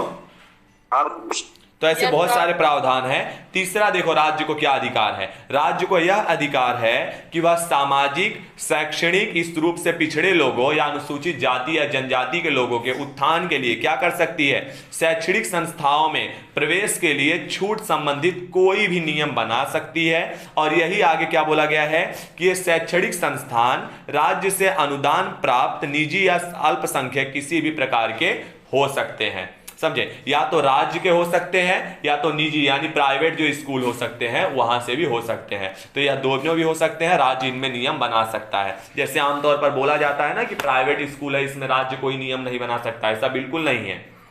राज्य उसमें भी नियम, कायदे, कानून लागू कर सकता है। समझे मेरी बात? बोलो। हाँ भैया क्लियर। क्विक रिस्पांस दो फटाफट फटाफट, ठीक है? आगे देखते हैं। सरकार को कमजोर वर्ग के नागरिक की उन्नति के लिए, मैंने बताया यही चीज को बोला है, बार बार उसी चीज को घुमाकर बोल रहा है, कंफ्यूज मत होना। बोला है सरकार को कमजोर वर्ग के नागरिक की उन्नति के लिए विशेष प्रावधान बनाने का अधिकार है। पुनः सरकार ऐसे कार्यों के लिए शिक्षण संस्थानों, चाहे वो सरकारी हो, मैंने बताया चाहे वो सरकारी स्कूल हो चाहे वो प्राइवेट स्कूल हो, तो वही बोला है ऐसे कार्यों के लिए शिक्षण संस्थानों, चाहे वे सरकारी हो चाहे वो निजी हो, सहायता प्राप्त हो या फिर ना हो, उनमें नामांकन हेतु 10% सीटें आरक्षित कर सकती है। किसके लिए? पिछड़ी जाति के लोगों के लिए। अब यहां पर बोला गया है अपवाद अल्पसंख्यक संस्थान है। आपको पता है कि अल्पसंख्यक संस्थानों को छोड़कर 10% सीट आरक्षित कर सकती है। जो अल्पसंख्यक है इनको छोड़कर मैं बात कर रहा हूं। आगे देखेंगे वही बात को बोला गया है कि यह 10% सीट का आरक्षण पहले से जारी आरक्षण से अतिरिक्त होगा। जो पहले अल्पसंख्यक लोगों के लिए जो आरक्षण किया गया है उसको छोड़कर 10% सीट की बात कर रहे हैं। नहीं तो जैसे ही जाएंगे बोलेंगे अरे यार सीट तो आरक्षित किए हैं ओबीसी, एससी, एसटी के लिए, और क्या कर दें अब, तो उनको छोड़कर 10% और आरक्षित करना होगा। लेकिन इसके लिए जब राज्य फैसला लेगा तब वो लोग ऐसा करेंगे, हमेशा के लिए नहीं। समझे मेरी बात? बोलो। हाँ भाई क्लियर। आगे बोला है इस उद्देश्य के लिए सरकार ऐसे कमजोर वर्गों की पहचान समय समय पर अधिसूचित करती रहेगी। पहचान का मतलब है कोई सरकार ने फिक्स नहीं किया है कि इसमें किन वर्गों को रखा जाएगा, ये सरकार फैसला लेगी कि यह किन वर्गों के लिए होगा। तो यहां पर सरकार क्या करेगी, समय समय पर यह अधिसूचित कर दी रहेगी कि निम्न वर्ग में, कमजोर वर्ग में कौन आते हैं। मालूम पड़ा एक वर्गों को रख दिया गया, आगे चलकर बेचारे वो वर्ग सबसे ज्यादा प्रभावशाली हो गए, बाकी वर्ग दब गए। तो सरकार ये फैसला लेगी कि कौन से वर्ग कमजोर वर्ग में आएंगे, उनके आधार पर उस सीटों का आरक्षण होगा। और इसके आधार पर आपको पता है आज के टाइम पर अगर आप फॉर्म भरने लगोगे तो उसमें 2 लेयर्स होती हैं, एक क्रीमी लेयर, एक नॉन क्रीमी लेयर। आपको बता दूं बहुत अच्छा, मलाईदार परत और यहां पर मलाईदार परत नहीं है, ये ऐसी कॉन्सेप्ट है। तो ध्यान से सुनना, क्रीमी लेयर और नॉन क्रीमी लेयर क्या होता है। क्रीमी लेयर का मतलब होता है कि भैया ऐसा हो जिसका जो पगार है, जिसके घर की जो कुल आय है वह 6 लाख से ज्यादा है, वार्षिक आय जो है वह 6 लाख से ज्यादा है, वो सब क्रीमी लेयर में आएंगे। उससे 6 लाख से कम जितना है वो सब नॉन क्रीमी लेयर में आएंगे। समझे मेरी बात? तो आप लोग जब ये फॉर्म भरना चालू Yes, करोगे sir. ना, आप जब फॉर्म भरना चालू करोगे ये सब यूपीएससी के या फिर कॉलेज वॉलेज के, तो उसमें आपको बड़े आसानी से क्रीमी लेयर और नॉन क्रीमी लेयर दिखता है। तो आपको मतलब पता होना चाहिए कि आपको क्रीमी लेयर में टिक करना है कि नॉन क्रीमी लेयर में टिक करना है। तो ऐसे बहुत सारे अधिकार हैं जो कुछ मतलब कुछ उनको वर्गों को दिया गया है, कुछ वर्गों को नहीं दिया है, समझे। तो देखते हैं जरा, बोला गया है कि भाई जो भी एक कमजोर वर्ग की पहचान करी जाती है ये किस आधार पर की जाती है, तो यह परिवार की आय के आधार पर तथा आर्थिक प्रतिकूलताओं के आधार पर यह पहचान की जाती है कि भैया इनके घर की आर्थिक स्थिति कैसी है, इनके परिवार की कुल आय कितनी है, इनके घर में कौन कौन कमाता धमाता है, कितना पैसा इनके घर में आता है। इन सारी चीजों पर यह तय किया जाता है कि कौन कमजोर वर्ग है और कौन मतलब पैसे वाला वर्ग है, समझे। चलो अब देखते हैं जरा शैक्षणिक संस्थानों में अन्य पिछड़े वर्गों जैसे कि ओबीसी के लिए क्या आरक्षण है। तो ओबीसी तो आपको पता है, हाँ या ना, अरे बोलो। तो ओबीसी तो आपको पता होगा, समझे। तो जरा देखते हैं ओबीसी के बारे में। तो बोला क्या गया है कि उपरोक्त तो ये शैक्षणिक संस्थानों की बात कर रहा है। देखिए इसमें क्रीमी लेयर और नॉन क्रीमी लेयर अभी यहीं पर दिखेंगे हम लोग। बोला क्या गया है, उपरोक्तवाद को संविधान के 93वें यहां पर संशोधन के 2005 द्वारा शामिल किया गया। इस प्रावधान के क्रियान्वयन के लिए केंद्र सरकार ने क्या किया, केंद्रीय शैक्षणिक संस्थान प्रवेश में आरक्षण अधिनियम 2006 पारित कर दिया, जिसके तहत क्या था कि पिछड़े वर्गों के छात्रों के लिए सभी उच्च शैक्षणिक संस्थानों में, ध्यान से सुनिए कितनी परसेंट, अंडरलाइन करना मोस्ट इंपॉर्टेंट पॉइंट है, 27% सीटें आरक्षित की गई थी। लिख लेना, अब पेपर में क्या बोला जाएगा, 20% सीट आरक्षित की गई थी, तो आप बता देना कि भैया ये गलत है, 27% सीट आरक्षित की गई थी, याद रहेगा।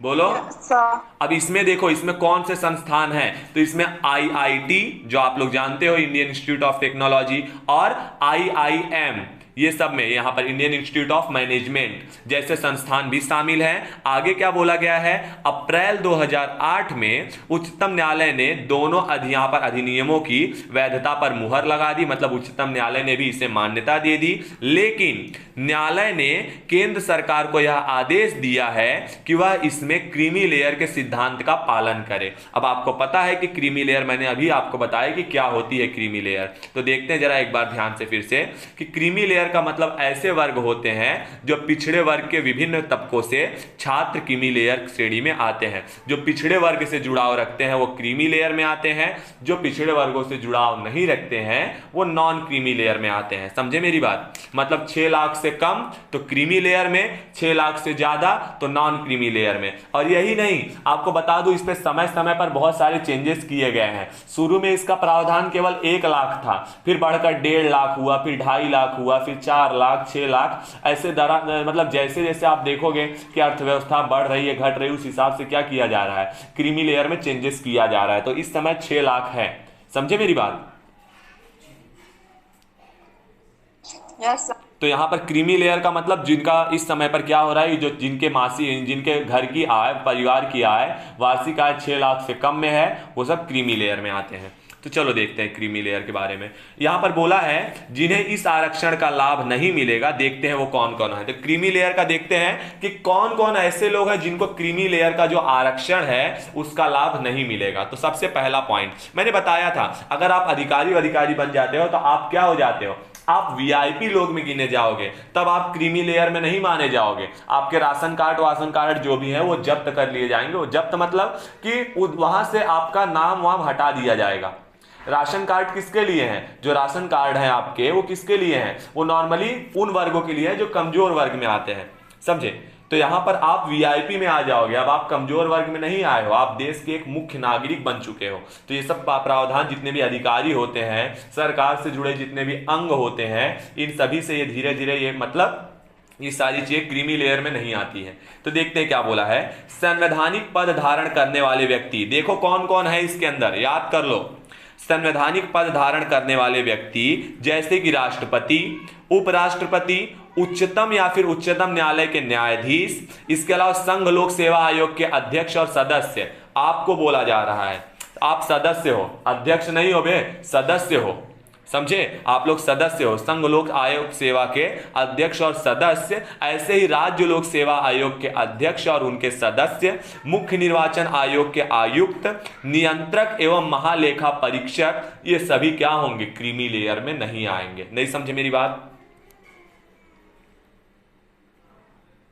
समझ गया सर। ठीक है, अब दूसरे पॉइंट पे देखो, ग्रुप ए, तुम्हें पता है ना ग्रुप ए, देखोगे अगर तुम तो ग्रुप ए कौन सी होती है? नॉर्मली ग्रुप ए और ग्रुप बी की जो भर्तियां निकाली जाती हैं, आप रेलवे में देखोगे तो ये जो अपना ये है कौन, जो अपना यूपीएससी है, ये ग्रुप ए और ग्रुप बी लेवल की भर्ती करवाता है, मतलब अधिकारियों की भर्ती। समझे? तो ग्रुप ए और ग्रुप बी लेवल की जो भी ये होती हैं वो सब क्या होती हैं? वो सब अधिकारियों की भर्तियों से संबंध में होती हैं। तो देखो इसके प्रावधान में क्या बोला है कि वर्ग ए या ग्रुप ए तथा वर्ग यहां पर ग्रुप बी की सेवाओं के क्लास 2 के अधिकारी जो कि केंद्र या फिर राज्य सेवा में हैं, इसके अलावा सार्वजनिक प्रतिष्ठानों में, बैंकों में जैसे एसबीआई, इसके अलावा बीमा कंपनियों में जैसे कि एलआईसी, यही नहीं विश्वविद्यालयों में हो आदि पदस्थ समकक्ष अधिकारी भी क्या होंगे? यह नियम निजी कंपनियों में कार्यरत अधिकारियों पर भी लागू होता है कि उनको भी यहां पर क्रीमी लेयर में रखा नहीं जाएगा। समझे मेरी बात? बोलो। हाँ भाई। अब देखो और क्या बोला है, सेना में कर्नल, कर्नल मतलब जो सबसे वो पता है ना, कर्नल्स पोस्ट होते हैं, ये सब सारी जनरल, कर्नल, यहां पर तो सेना में कर्नल या उससे ऊपर के रैंक के अधिकारी या नौसेना, वायुसेना एवं अर्धसैनिक बलों में समान रैंक के अधिकारी, इन सभी के लिए भी क्रीमी लेयर की सेवा प्रदान, मतलब यह छूट नहीं होगी। आगे देखा जाएगा तो डॉक्टर के लिए, अधिवक्ता के लिए, इंजीनियर के लिए, कलाकारों के लिए, लेखक के लिए, सलाहकार के लिए आदि प्रकार के पेशेवर के लिए भी यह मतलब इसकी मतलब ये उसके लिए भी यह नियम, यह छूट नहीं है क्रीमी लेयर वाली। इसके अलावा व्यापार, वाणिज्य एवं उद्योग में अगर कोई व्यक्ति लगा है तो उसके लिए भी यह छूट नहीं है। तो एक तरीके से देखोगे तो पूरा भारत तो इन्हीं के अंदर आ गया। समझे? आगे देखा जाएगा, देखिए क्या बोला है, शहरी क्षेत्रों में जिन लोगों के पास घर है, ध्यान से सुनिए, घर है तभी भी खतरे में हो, तथा जिनके पास एक निश्चित सीमा से अधिक कृषि की भूमि या फिर खाली भूमि पड़ी हुई है, वह भी इस सेवा का लाभ, इस सुविधा का लाभ उठा नहीं सकते हैं। समझे मेरी बात?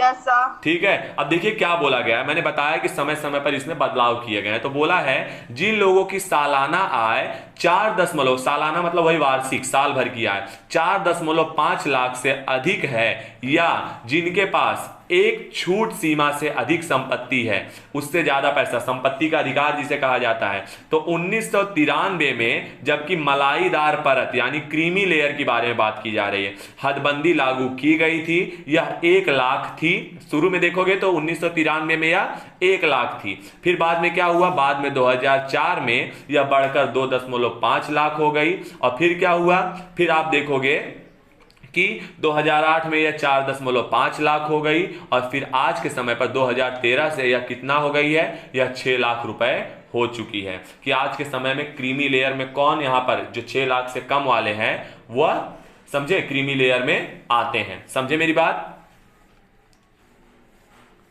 बोलो।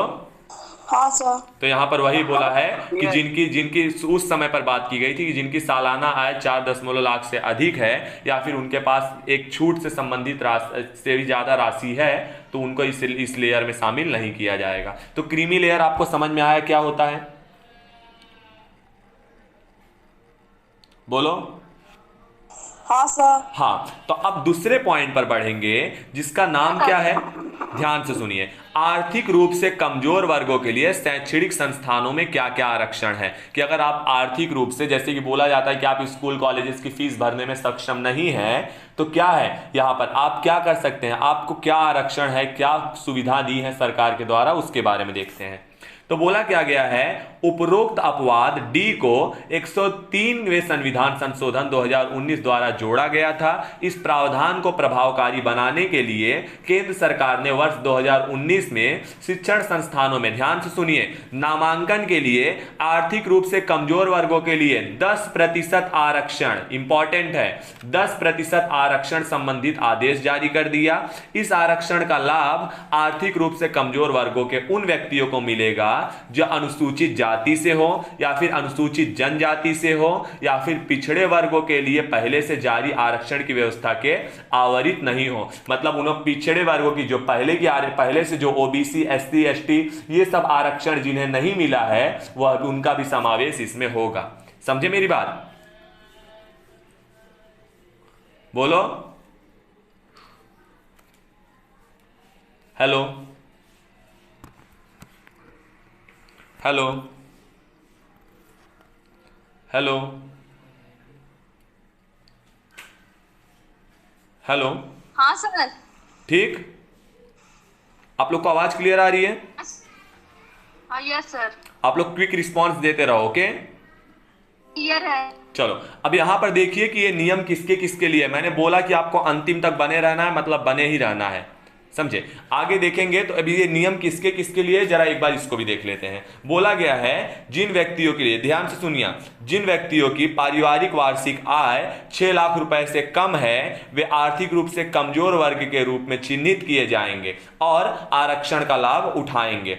आय के अंतर्गत सभी स्रोतों के आय सम्मिलित यहां पर सम्मिलित की जाएंगी। जैसे कि कहां कहां से पैसा आ रहा है देखिए, चाहे वेतन से, मतलब आपको पगार मिल रहा है वहां का पैसा, खेती का पैसा, व्यवसाय का पैसा, व्यापार का, इन सभी आवेदन करने के वर्ष से पूर्ववर्ती वित्तीय वर्ष की आय को ही आधार माना जाएगा कि भाई कितना आपको एक वर्ष में पैसा आ चुका है।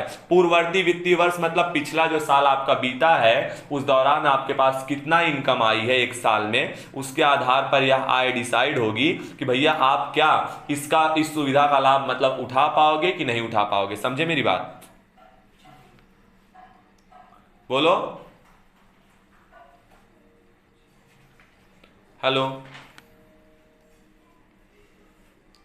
चलो आगे देखें क्या है। हाँ भैया क्लियर, ठीक चलो है। आगे देखते हैं क्या है। वैसे व्यक्ति जो आर्थिक रूप से कमजोर वर्गों से बाहर रखे जाएंगे। अब देखो कौन है जो कमजोर वर्गों से बाहर रखे जाएंगे, जिनको कमजोर वर्गों में, आर्थिक रूप से कमजोर वर्गों में शामिल नहीं किया जाएगा। देख लो आप भी आते हो कि नहीं, पता चल जाएगा। जिनका परिवार, बोला गया जिनके परिवार निम्नलिखित में से किसी प्रकार की परिसंपत्ति का स्वामित्व रखते हैं। तो पहला क्या बोला है, 5 एकड़ या उससे अधिक कृषि भूमि। नोट डाउन कर लेना, बहुत इंपॉर्टेंट है, पूछा जाएगा।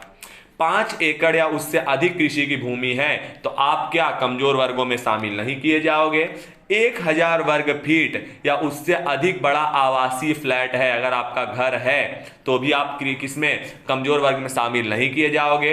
अधिसूचित नगर पालिका के अंतर्गत अगर 100 गज या उससे बड़ा अगर आवासीय भूखंड है, आपका प्लॉट है, जमीन है आपके पास, तो भी आप कमजोर वर्ग में शामिल नहीं रहोगे। अधिसूचित क्षेत्रों के बाहर 200 गज या उससे अधिक, अधिसूचित मतलब कि जहां आप रहते हो उसको छोड़कर अगर बाहर देखा जाए 200 गज से ज्यादा आपके पास भूखंड यानी भूमि है तो आप फिर भी वहां पर भी कमजोर लेयर में शामिल नहीं, कमजोर वर्ग में शामिल नहीं होगे।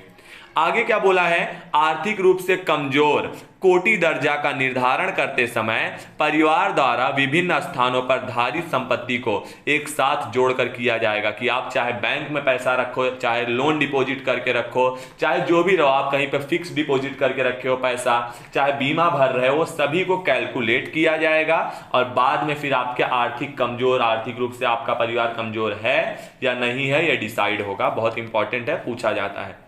इस उद्देश्य के लिए परिवार के अंतर्गत लाभार्थी में कौन कौन होगा, ध्यान सुनिए, माता पिता तथा 18 वर्ष से कम आयु के भाई बहन और इसके अलावा पति या पत्नी या फिर 18 वर्ष से कम आयु के बच्चे शामिल माने जाएंगे। ये सभी कमजोर वर्ग में आएंगे। इंपॉर्टेंट है, कमजोर वर्ग पूछ लिया जाता है कभी कभार कि कौन कौन है जो कमजोर वर्ग में शामिल होंगे, कौन कौन है जो शामिल नहीं होंगे। तो यहाँ पर भाई बहन जो रहेंगे वो क्या 18 वर्ष से कम के लिए बोला है कि 18 वर्ष से अगर कम के भाई बहन हैं तो उनको भी कमजोर वर्ग में आपके हिस्से में शामिल कर लिया जाएगा। समझे, बोला गया है। अब देखो तीसरा पॉइंट है लोक नियोजन के विषय में अवसर की समानता, कि लोक नियोजन मतलब कि भाई लोगों पर कैसे अवसर की समानता की जाएगी, जरा वो देख लेते हैं। देखा क्या बोला गया है, देखिए यहां पर कि अनुच्छेद 16 में राज्यों के अधीन किसी पद पर, ये 16वां अनुच्छेद कह रहा है लोक नियोजन के विषय में अवसर की समानता, बोला गया है अनुच्छेद 16 में राज्यों के अधीन किसी पद पर नियोजन या नियुक्ति से संबंधित विषयों में सभी नागरिक के लिए अवसर की समानता की जाएगी, कि चाहे बोला जा रहा है किसी पद पर हो या पद से नियुक्त हो या फिर किसी भी तरीके से कोई भी नागरिक हो, सबके लिए सभी सब प्रकार के समान अवसर उपलब्ध कराए जाएंगे। किसी भी नागरिक के साथ भेदभाव नहीं किया जाएगा, चाहे वो किसी भी धर्म, जाति, वंश, किसका भी जन्म स्थान कहीं से भी हो, किसी भी आधार पर भेदभाव नहीं किया जाएगा। और इसके आधार पर राज्य क्या करेगा, किसी भी रोजगार और कार्यालय के लिए अयोग्य नहीं ठहराया जाएगा, उसे हर जगह पर जाने की स्वतंत्रता है। किसको, उस व्यक्ति को। समझे मेरी बात, राज्य कहीं भी उसे जाने से रोक नहीं लगाया, अयोग्य नहीं ठहराएगा। आगे क्या बोला गया है, इंपॉर्टेंट है, याद रखिए। हर एक चीज के जैसे कुछ अपवाद हैं, वैसे लोक नियोजन के विषय में अवसर की समता के भी 4 अपवाद ही दिए गए हैं। देखते हैं कौन कौन से 4 अपवाद हैं। पहला क्या है, संसद किसी विशेष रोजगार के लिए निवास की शर्त आरोपित कर सकती है। इसका मतलब ये कि भैया इतने दायरे के अंदर जो लोग आते होंगे उन्हीं को यह अवसर मिलेगा, बाकी सबको नहीं मिलेगा। साफ साफ ये बोला जा रहा है कि संसद ये व्यवस्था कर सकती है कि कुछ विशेष दायरे के लोगों को कुछ विशेष निवास की शर्तों के आधार पर विशेष रोजगार को उपबंध करा सकती है, और सरकार ऐसा करती भी है, इसमें कोई दो राय नहीं है। सरकार करती है कि भैया इतना ये है तभी आप अप्लाई करोगे, आप इस जगह के नागरिक हो तभी आप इस जगह के लिए अप्लाई करो, तभी आप इस कार्य के लिए, इस सेवा के लिए अप्लाई करो, तो सरकार वो चीज करती है। आगे देखा जाएगा जैसे कि सार्वजनिक रोजगार जिसमें निवास की जरूरत हो। इसके अलावा क्या बोला है, अधिनियम 1957 कुछ वर्ष बाद 1974 में इसको समाप्त कर दिया गया, और यहां पर यह सार्वजनिक रोजगार जिसमें निवास की जरूरत के संबंध में प्रावधान किया गया था। इस समय आंध्र प्रदेश और तेलंगाना के अतिरिक्त किसी राज्य में यह व्यवस्था नहीं है। यह व्यवस्था को पूरी तरीके से 1974 में खत्म कर दिया गया, केवल आंध्र प्रदेश और तेलंगाना में यह व्यवस्था अभी है, सार्वजनिक रोजगार की व्यवस्था। अब देखते हैं आगे, आंध्र प्रदेश वही है, कुर्नूल वाला इलाका, मैंने बता चुका हूं आपको।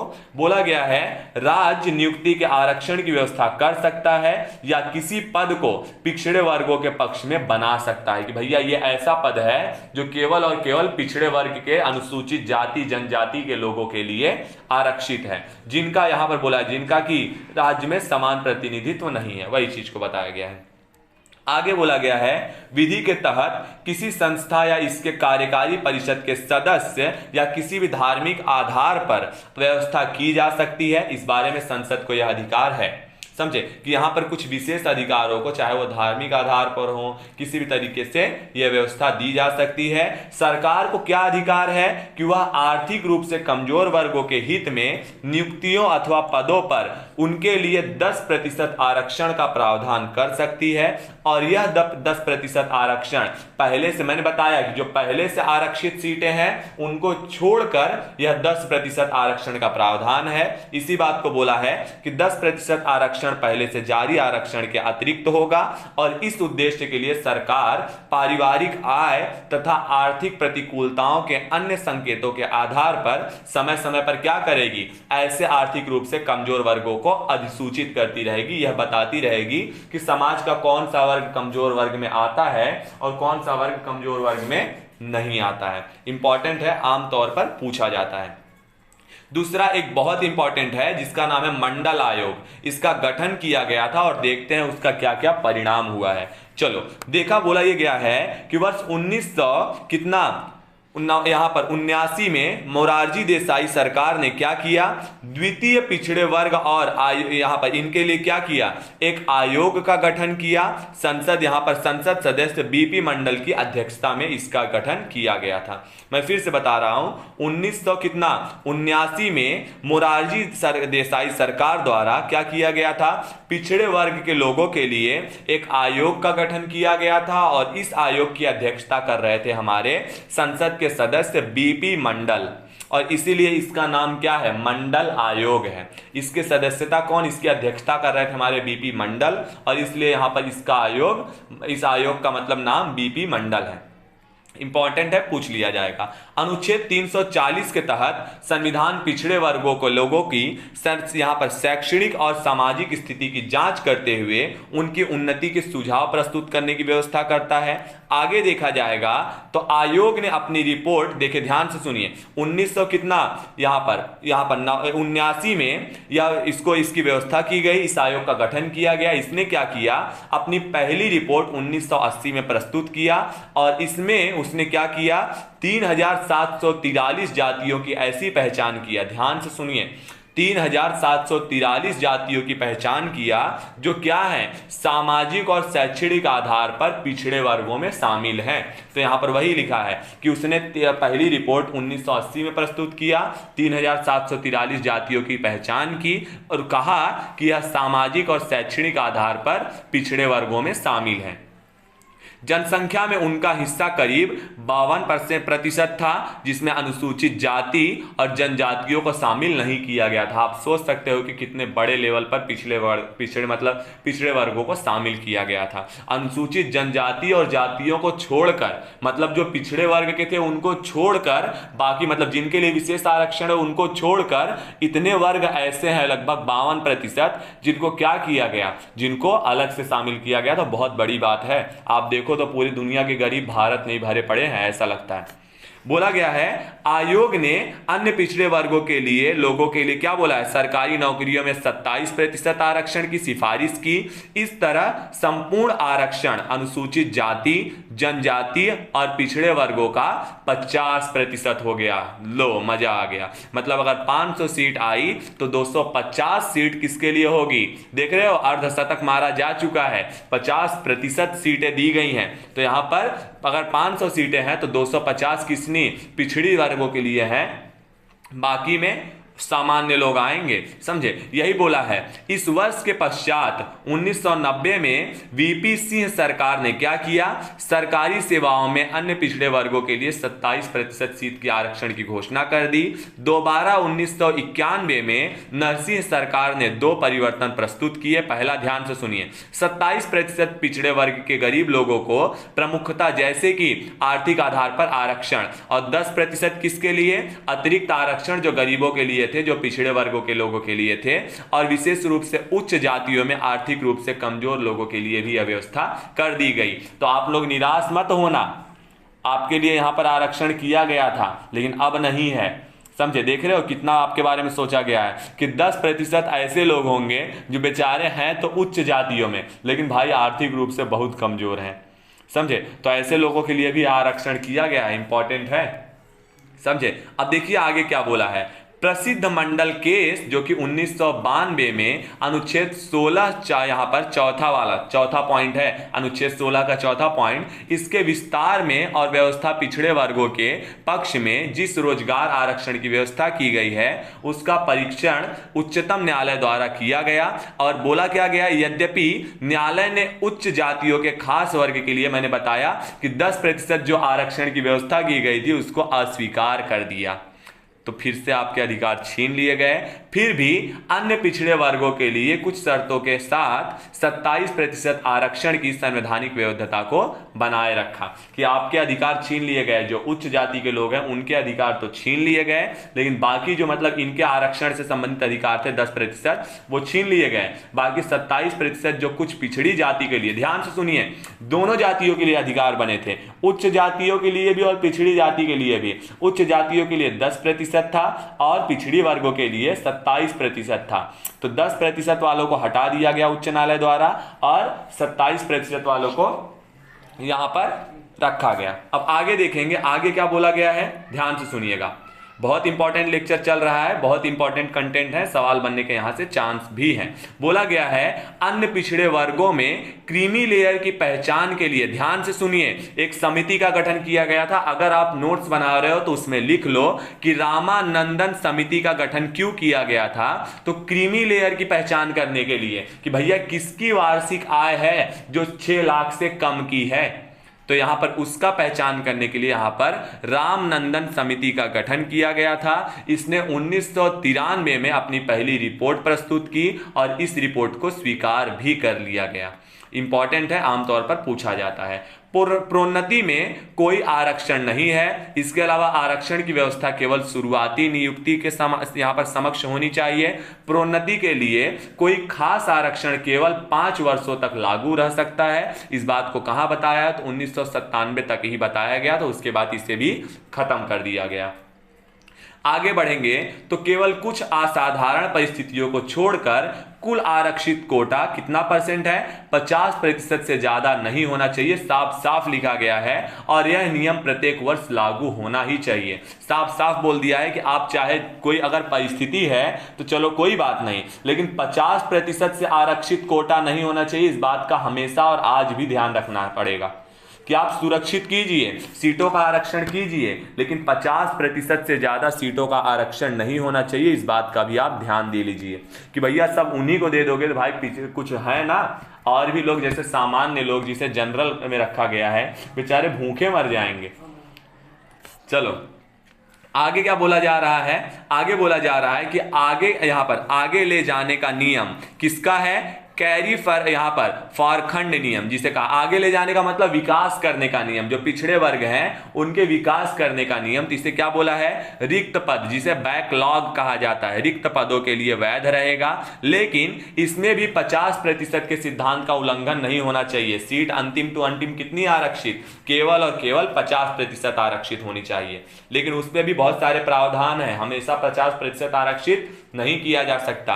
अन्य पिछड़े वर्गों की सूची में अति जोड़ मतलब ओवर इंक्लूजन या न्यून जोड़ के परीक्षण, ओवर इंक्लूजन मतलब आपको जो भी पिछड़े वर्गों की सूची है उसमें कुछ लोगों को जोड़ा भी जा सकता है, कुछ लोगों को खत्म भी किया जा सकता है। जो पिछड़े वर्गों की सूची का समूह है जिसमें कई जातियों का उल्लेख है, यहां पर अति जोड़ का मतलब होता है कि उसमें कई अन्य जातियों को जोड़ा भी जा सकता है। न्यून जोड़ मतलब होता है कि उसको उसमें से कुछ जातियों को हटाया भी जा सकता है। तो इसके परीक्षण के लिए एक अस्थाई गैर विधायी इकाई होनी ही चाहिए। एक ऐसी समिति का गठन होना चाहिए जो समय समय पर इसका परीक्षण करती रहे कि कौन सी जातियां बेचारी हैं जो पिछड़े वर्गों में आ रही हैं। समझे, आगे बढ़ेंगे। जो उच्चतम न्यायालय की उपरोक्त व्यवस्था के बाद सरकार ने निम्नलिखित कदम उठाए, देखते हैं वो कदम कौन कौन से हैं और बहुत इंपॉर्टेंट भी हैं वो कदम।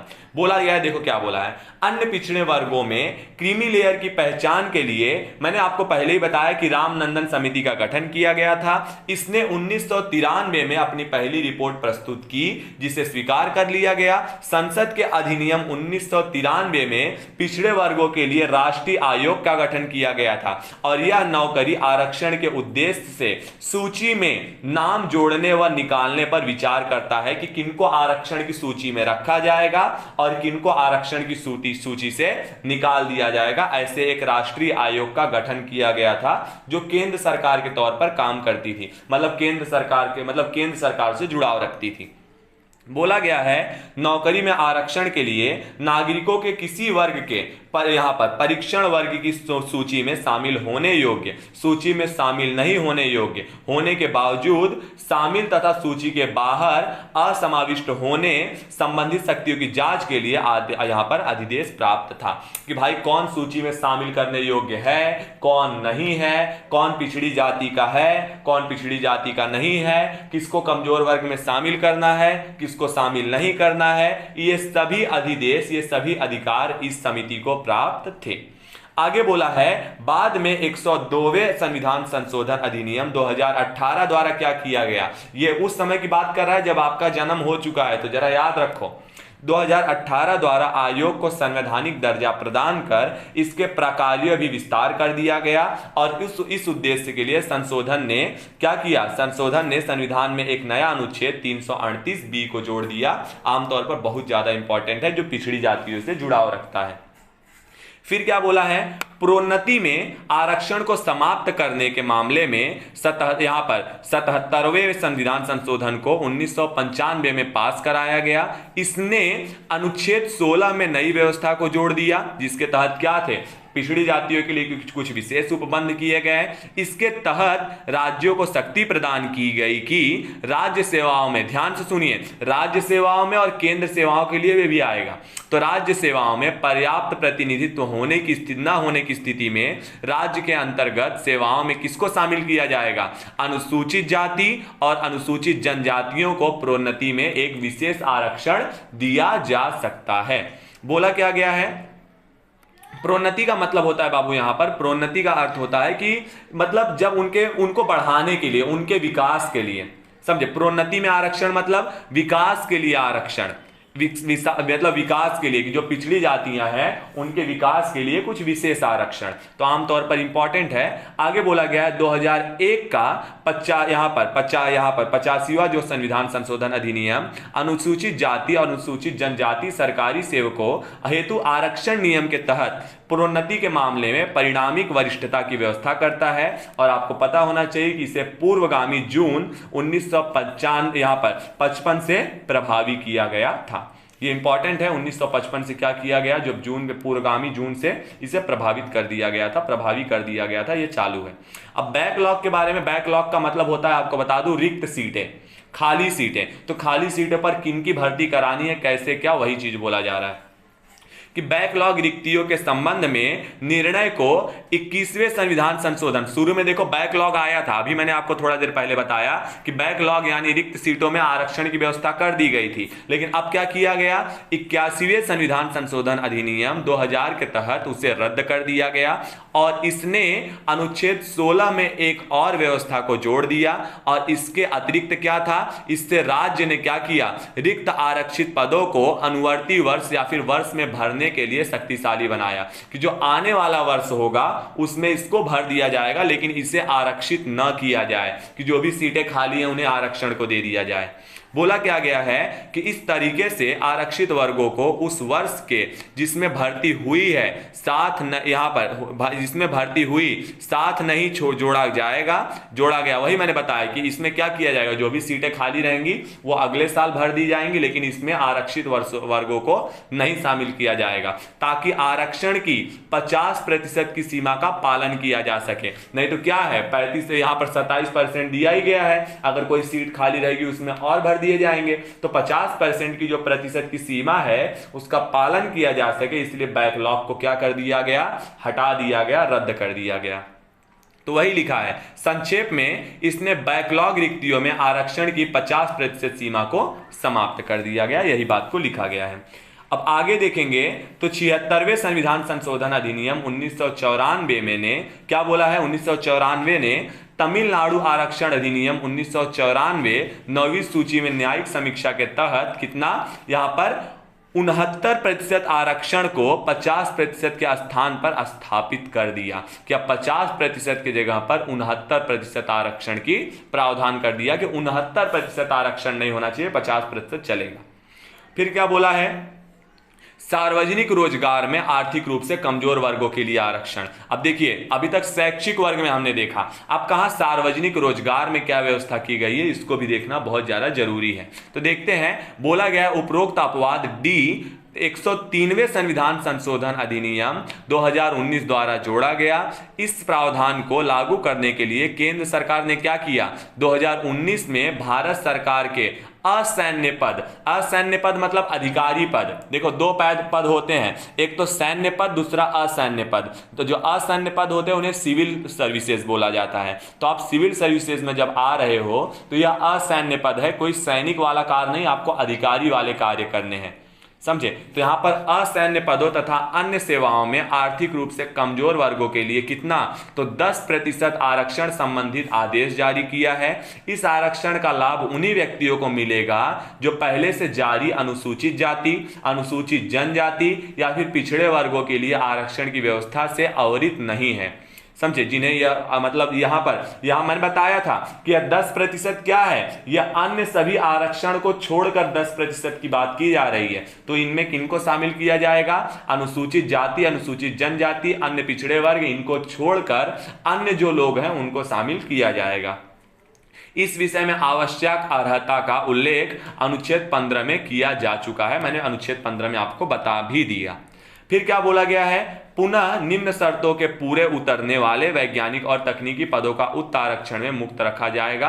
कि भाई यहाँ पर ये बोला जा रहा है कि किनको हटा दिया जाएगा, तो भाई किनको किनको हटाएगा जरा ध्यान देना। सबसे पहले क्या बोला है, ग्रुप ए निम्न ग्रेड के ऊपर के ग्रेड के जितने भी पद होंगे, मतलब ग्रुप ए के जितने भी पद होंगे उनका समावेश इसमें नहीं किया जाएगा, उनके लिए कोई विशेष आरक्षण की बात नहीं की जाएगी।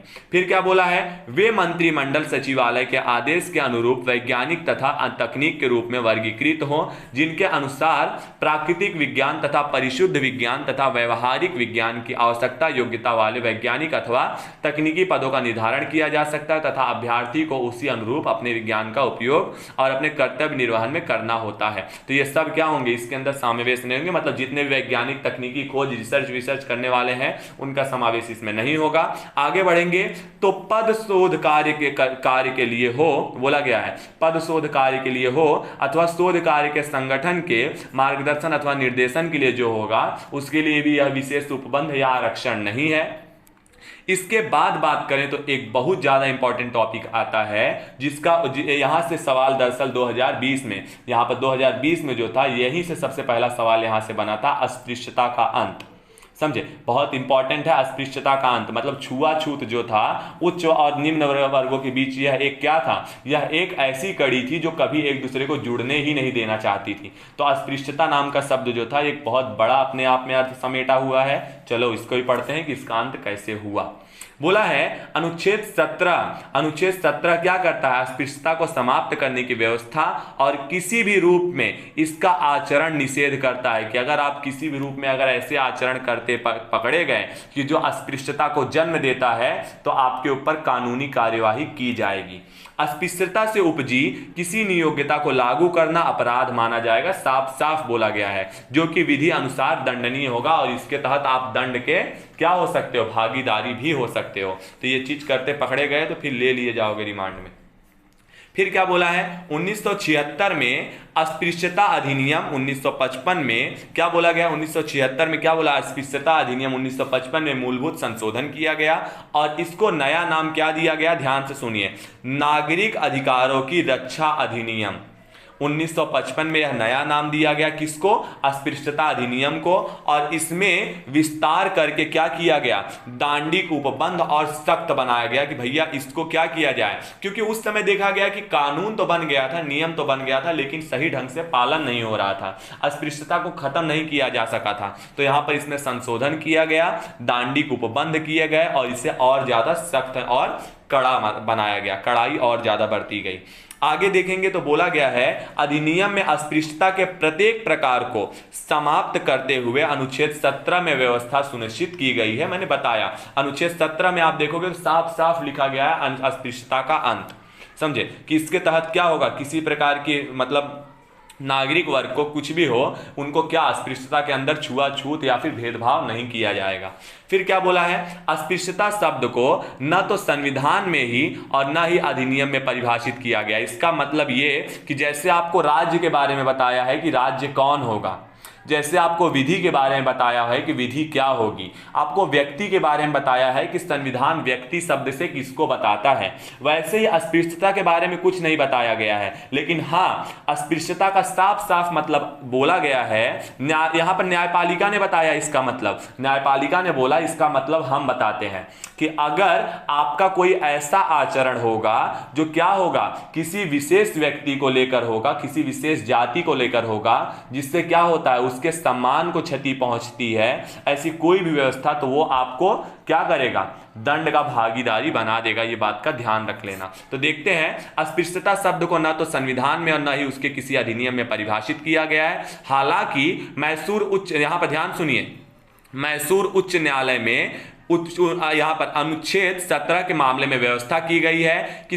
ध्यान से सुनिए, शाब्दिक एवं व्याकरणिक समझ से परे इसका प्रयोग ऐतिहासिक है और इसका संदर्भ है कि कुछ वर्गों के, ध्यान से सुनिए उसने क्या कहा न्यायपालिका ने, कि कुछ वर्गों के कुछ लोगों को उनके जन्म और जाति के आधार पर सामाजिक नियोग्यता, कि भाई आप क्या हो, किसी केवल कि भाई आप इस जाति में पैदा हुए हो, आप इस घर में जन्म लिए हो, इस आधार पर आपको समाज में बैठने नहीं दिया जाएगा, समाज में शामिल होने नहीं दिया जाएगा, समाज के कई अधिकार आपसे छीन लिए जाएंगे।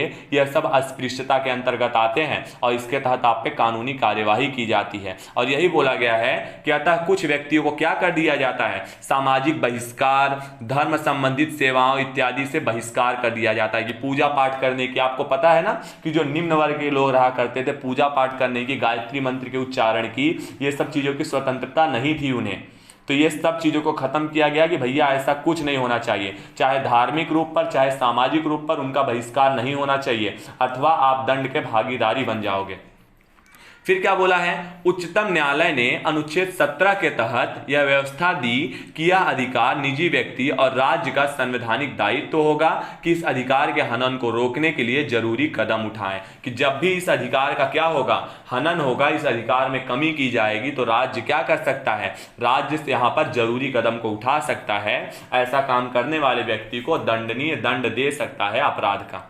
अब यहां पर पांचवा पॉइंट बहुत इंपॉर्टेंट, उपाधियों का अंत। उपाधियों का अंत मतलब मैंने आपको पहले ही बता दिया था कल के ही लेक्चर में कि उपाधियों, कौन सी उपाधियों का अंत होगा, उन उपाधियों का अंत होगा जो शैक्षिक, ध्यान से सुनिए, सैन्य और शैक्षिक उपाधियों को छोड़कर बाकी जो भी उपाधियां हैं उन सभी का अंत होगा। यही नहीं, बिना राष्ट्रपति की सलाह के आप किसी विदेश का उपहार या फिर किसी विदेश से संबंधित कोई भी उपाधि को ग्रहण नहीं कर सकते।